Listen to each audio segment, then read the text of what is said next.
Nosotros somos el barro, pero Él es el alfarero.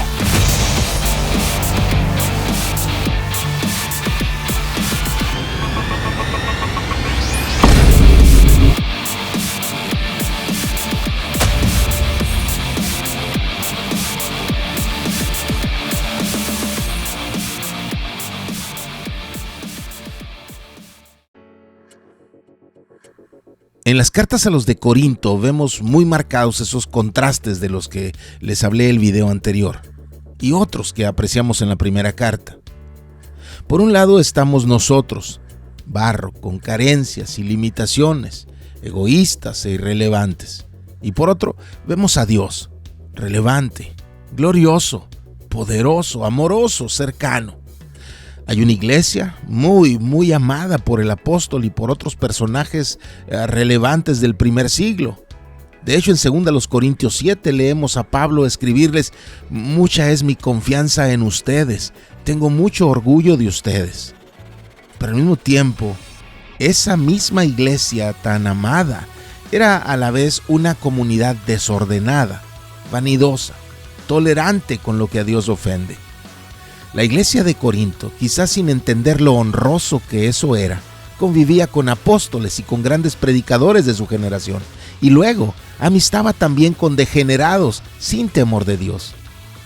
Ese grupo que era gloria del apóstol, era también tristeza del apóstol. Los creyentes de Corinto vivían en constante choque unos con otros. Tomaban banderas de pandillas, de sectas al interior de la iglesia, como el denominacionalismo de hoy. Y ponían su orgullo en ser de Pedro, o de Pablo, o de Apolos, y otros se decían de Cristo, pero era solo un título a su soberbia, porque no lo honraban, despreciaban a sus hermanos en el Señor. En Corinto habían roces, pleitos, enemistades, desencuentros, y ni el apóstol se salvó de ellos. Algunos lo despreciaban, lo cuestionaban, lo desobedecían, pero es que ¿qué tanto podía enseñarles ese calvo chaparro de piernas arqueadas y ojos enfermos, que además era tosco al hablar? La cultura al interior de la iglesia de Corinto era un desastre. Pero Pablo, aunque estableció públicamente su autoridad como apóstol, no tomó esa oportunidad para regresarle la ofensa a quienes le habían ofendido antes. Eso hubiera sido sumarse a esa cultura. Pablo tomó a la iglesia de Corinto como su carta de presentación, porque en las cartas que les escribió vemos el llamado divino a reestructurar lo que somos, lo que hacemos, lo que valoramos, al margen de cuánto llevemos haciendo lo otro o de las influencias que pretendan mantenernos en esa ruta. Porque el más grande de los desafíos en Corinto era la cultura de la iglesia y las influencias sobre ese grupo de creyentes que la fortalecían. Y entonces Pablo, que busca transformar aquella comunidad de hace 2000 años, hizo lo que ahora se enseña en seminarios empresariales. Si queremos cambiar una cultura, debemos tomar tiempo para 4 pasos o 4 escalones. Este proceso es uno muy desafiante, muy cansado, y además de ello, demanda mucho tiempo. Hace muchos años entendí la urgencia de hacer eso, y entendí que tendríamos que poner el freno y trabajar en esto.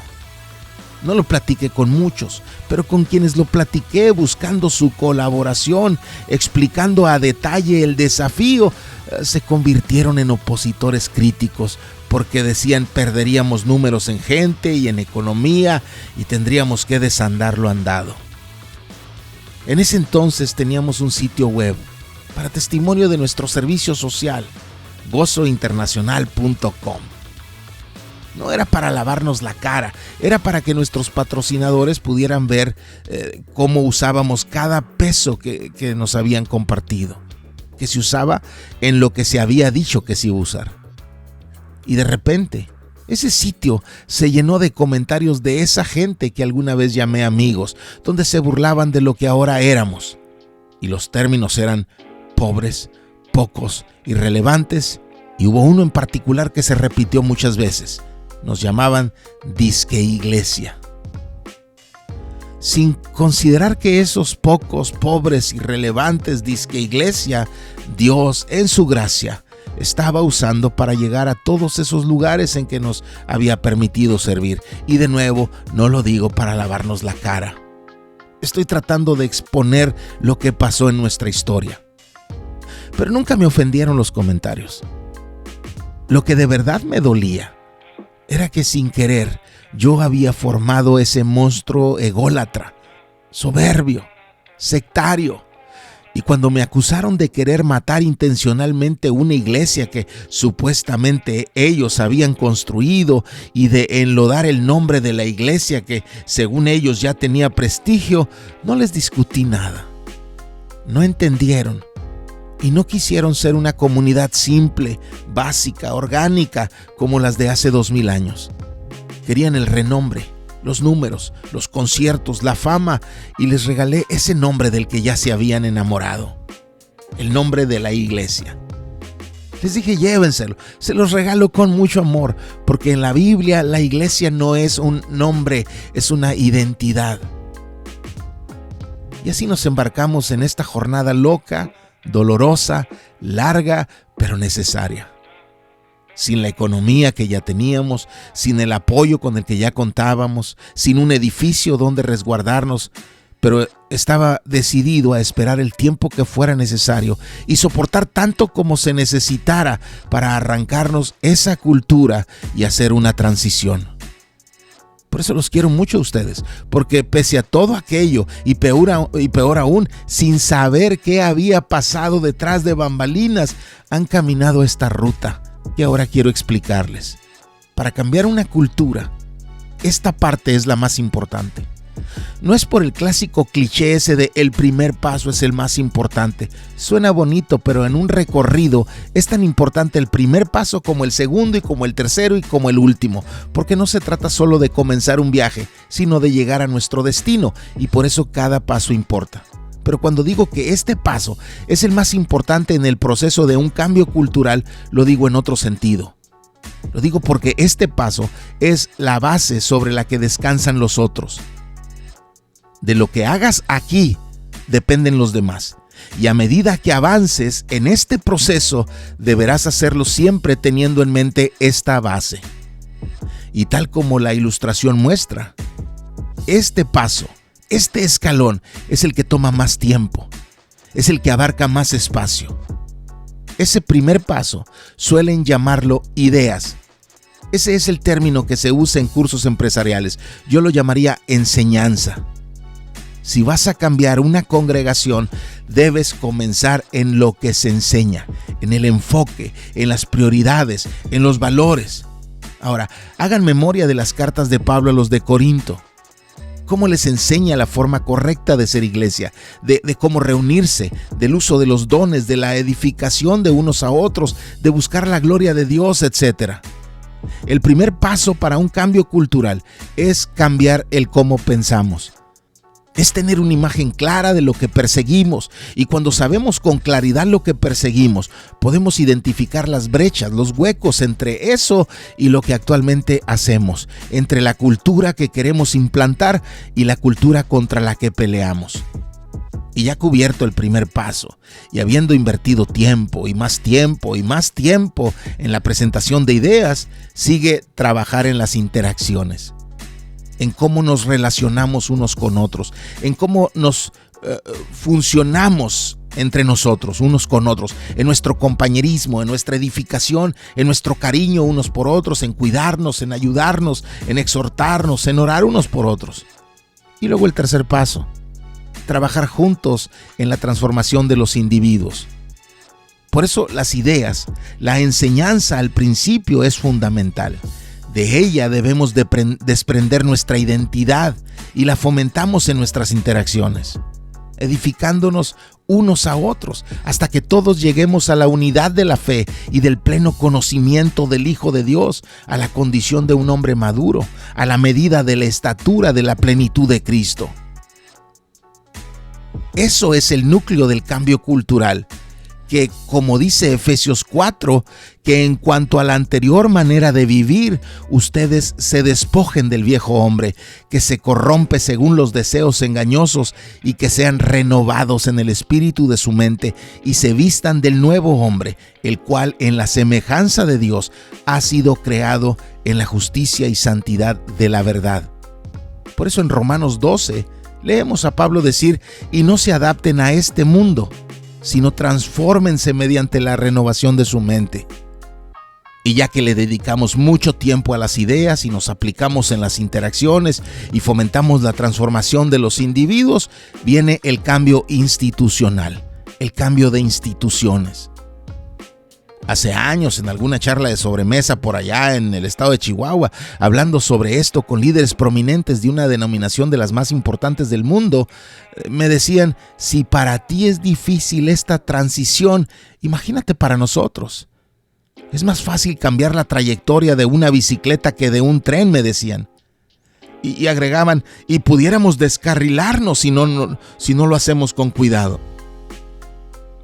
Los entiendo. Pero también fui honesto. La iglesia convencional, en términos generales, se descarriló hace siglos. No se parece a lo que vivían las comunidades de hace 2 milenios. Por eso la urgencia de cambiar. Los eclesiólogos ortodoxos, pero modernos, nos llaman a un rebranding de la iglesia o de una congregación. Un término tomado del mundo empresarial. El rebranding es el redefinir y rediseñar la identidad de una marca, pero es un concepto de marketing, de ventas. Y la iglesia no es un mercado, o no debería serlo. La iglesia no debería anhelar que su imagen sea más atractiva para los consumidores. Estamos aquí para Dios principalmente, para agradarle a Él, para obedecerle, para glorificarle, para darle a conocer, no para agradar a la gente alrededor. Por eso eclesiólogos y misionólogos menos modernos, igual ortodoxos, nos llaman más bien a un relaunch, a un relanzamiento cuando la congregación ya esté lista. Un relaunch es reiniciar algo desde un ángulo diferente. Eso sería el paso del cambio institucional. El reto ahí es si ya estamos listos o no, y si lo queremos o no. Pero lo que sí debemos desarrollar, lo que sí debemos parir, lo que sí debemos alcanzar es ser lo que estamos llamados a ser. Ser una iglesia como la define la Biblia. Ser un creyente como lo expresan las Escrituras, sin todo ese equipaje que se ha agregado con el correr del tiempo. Sin esas cosas que ahora valoramos como iglesia de Cristo que no se encuentran en las Escrituras. Así que en medio de esa cultura de conflictos y contrastes en Corinto, Pablo debe ser de inspiración. Les decía que aunque la cultura de la iglesia de Corinto era un desastre, Pablo no tomó esa oportunidad para regresar la ofensa a quienes le ofendían. Pablo comenzó por el principio, por enseñar, por cambiar las ideas.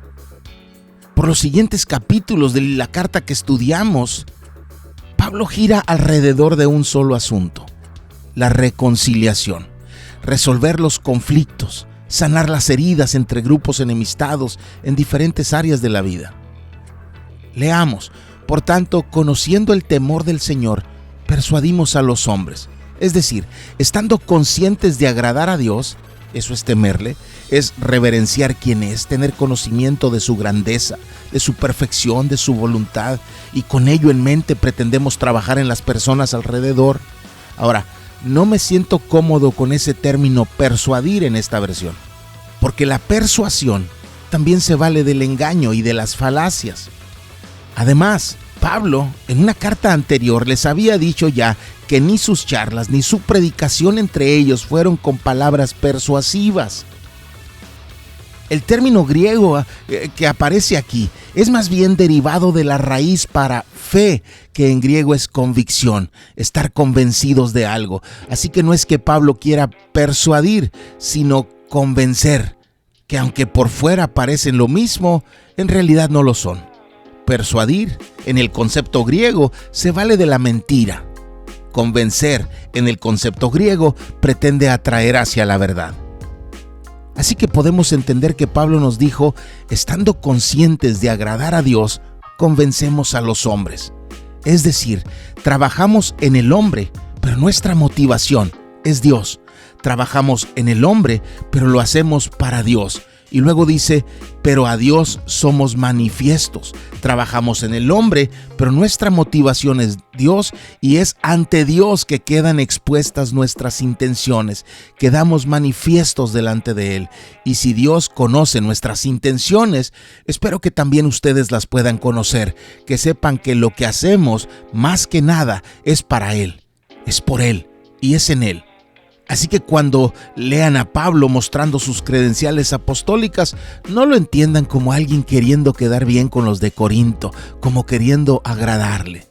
Él quería que los de Corinto supieran que Él se mueve por Dios, que a quien sirve es Dios, y que si dijeren eso, podrán presumir, que es el término en el original, presumir porque Dios les ama a pesar de su desorden y les envió un apóstol porque tiene planes para ellos. Y si los de Corinto entienden eso, van a saber cómo responder a aquellos que se mofan y miden todo por la apariencia de las personas, como la de Pablo, y no por lo que de verdad importa. Imagino a Pablo pensar, quizás soy chaparrito y con piernas arqueadas y feo y no soy elocuente al hablar, pero Dios me envió porque los ama y yo estoy aquí porque los amo. Eso está en nuestro corazón. No se fijen en lo que se ve, pongan atención al corazón. Y luego esta frase del apóstol. Pero no es que él haga apología de la locura. Alrededor del 1511, un teólogo y filósofo llamado Erasmo de Róterdam escribió una sátira, un ensayo en forma de burla que se tradujo como Elogio a la locura o Elogio de la locura, donde de forma irónica, en burla, habla de cómo, a diferencia de los gramáticos, filósofos, teólogos, sacerdotes, gobernantes, los hombres arropados por la estupidez son más felices. Lo repito, lo dice en forma de burla. Pablo no está haciendo un elogio a la locura, ni siquiera como sátira. El término original es egestemen, estar fuera de uno mismo. Si estoy fuera de mí mismo, y luego una presentación dativa del término Dios. El caso dativo es cuando un término es en respuesta al a quién o para quién se hace alguna acción. Y entonces, si estoy fuera de mí mismo, es para Dios. Y si mente sana, es para ustedes. Si ven que hago alguna locura, no es para ustedes. No hago locuras para asombrarlos o agradarles. Si las hago, es porque las hago para Dios. Pero lo que hago para ustedes es algo razonado, analizado, estudiado.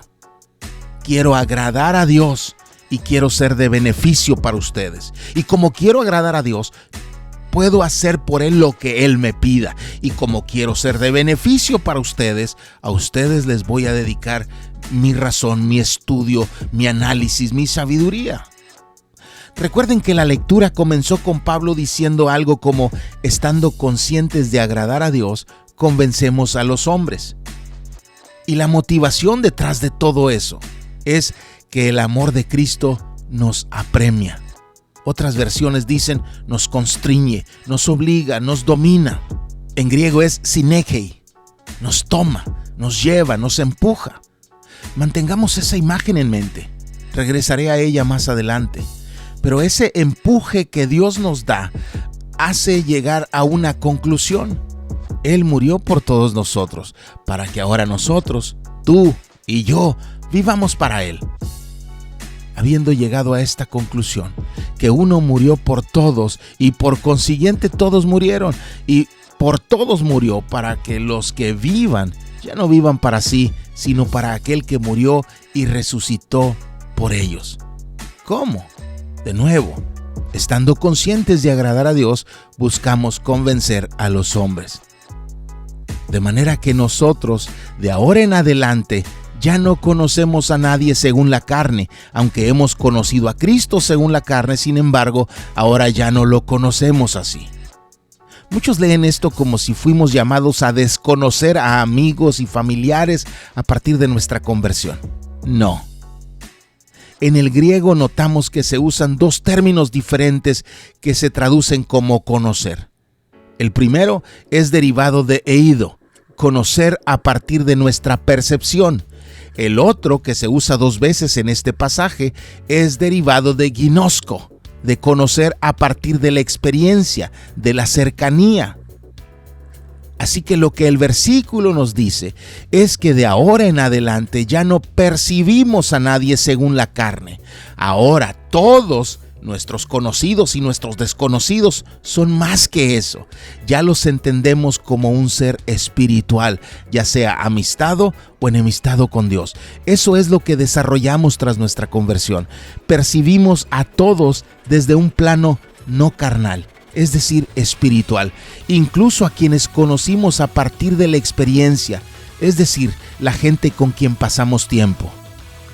Entre los de Corinto hubieron quienes pasaron tiempo con Cristo y le conocieron desde la experiencia cotidiana, pero ahora ya no lo conocen así, sino que lo percibimos todo.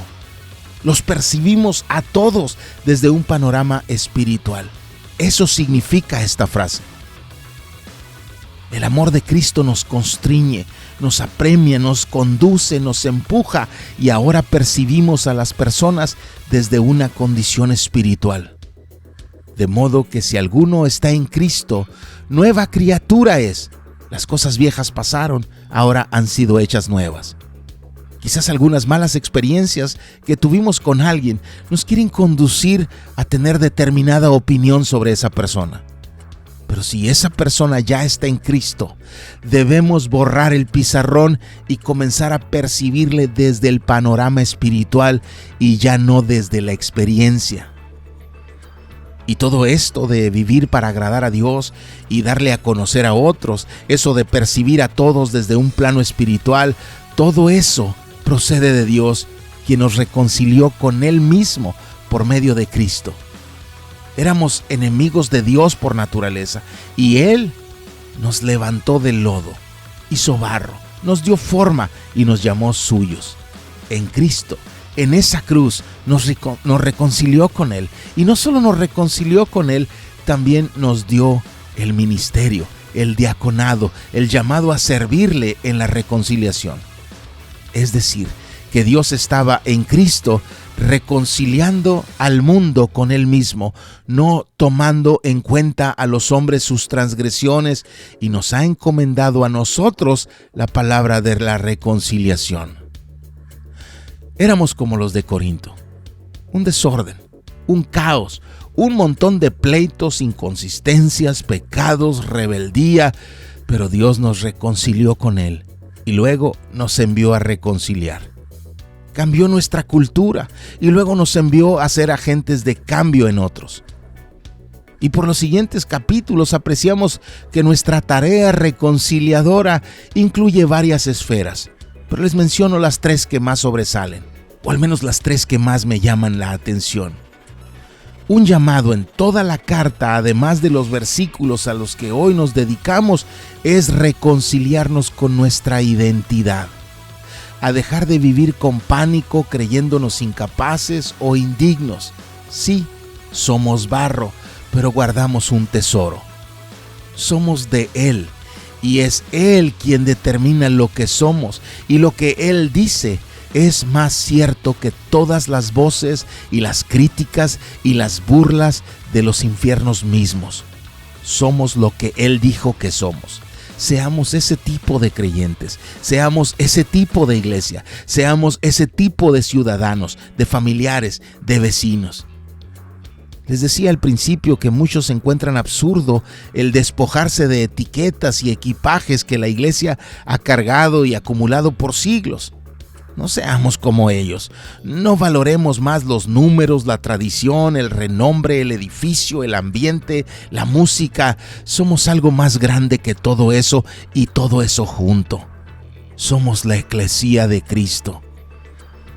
Nosotros no vamos a la iglesia, nosotros somos la iglesia. Reconciliémonos con nuestra identidad, pero también con nuestra misión. Estamos aquí primordialmente para que Dios sea glorificado.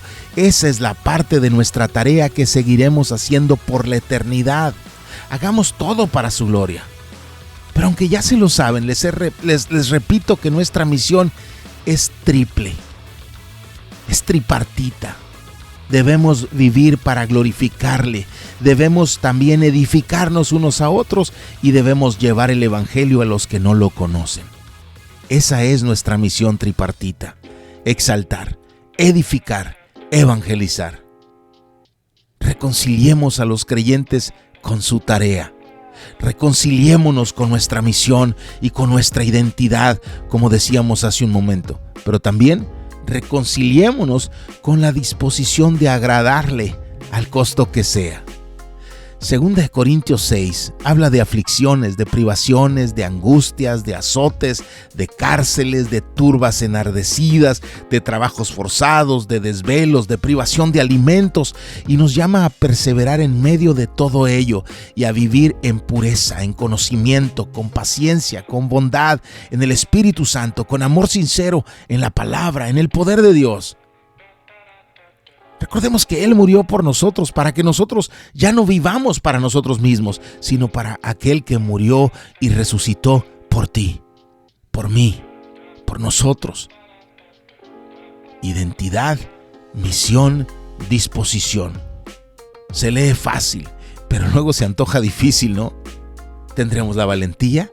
¿Tendremos la sabiduría? ¿Tendremos la habilidad o el conocimiento? La Biblia dice, les repito, pues el amor de Cristo nos apremia, nos constriñe, nos toma, nos lleva, nos empuja. Les dije que regresaría a eso. Y es que no vamos por nuestra fuerza. No es porque seamos poderosos o valientes, no es porque seamos sabios o capaces, no es porque tengamos muchos recursos o seamos un número grande, es solo porque Él nos conduce y solo basta eso, que Él tenga el volante de nuestras vidas. Y como leímos al principio, conociendo el temor del Señor, persuadimos a los hombres.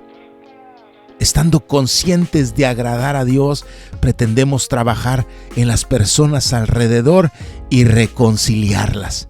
Fuimos reconciliados y luego fuimos llamados a reconciliar a otros.